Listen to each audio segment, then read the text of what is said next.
fait, ils sont en train de commencer à mettre en place ces constructions de bassines, alors qu'elles vont peut-être être jugées illégales, comme ça a été le cas pour les bassines de Laza des Roches, qui ont été construites de manière illégale et qui ont été reconnues illégales encore par la Cour d'appel de Bordeaux en mai dernier. Donc voilà, enfin, à un moment donné,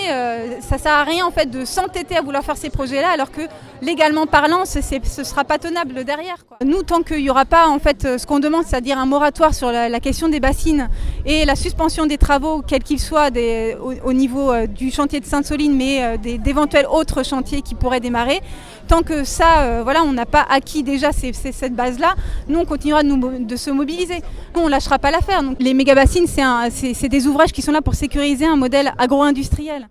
Nous, très clairement, dans les Deux-Sèvres, on a des exemples de paysans qui voulaient s'installer en périphérie de Niort, tout près d'ici, pour alimenter la restauration collective en produits frais, en produits de qualité, qui avaient besoin d'un certain nombre de mètres cubes d'accès à l'eau pour irriguer, notamment en maraîchage, et qui se sont vus refuser ces accès à l'eau parce que d'autres accaparent les volumes d'eau, et les autres, c'est ceux qui sont aujourd'hui dans la volonté de se connecter à ces bassines-là et qui sont dans l'incapacité de repenser leur modèle, dans l'incapacité de partager les volumes d'eau. Les bassines impactent des installations paysannes, impactent une relocalisation de notre alimentation et impactent des fermes qui voudraient changer de modèle. Donc oui, il y a vraiment du concret dans ces bassines qui mettent en difficulté un modèle paysan.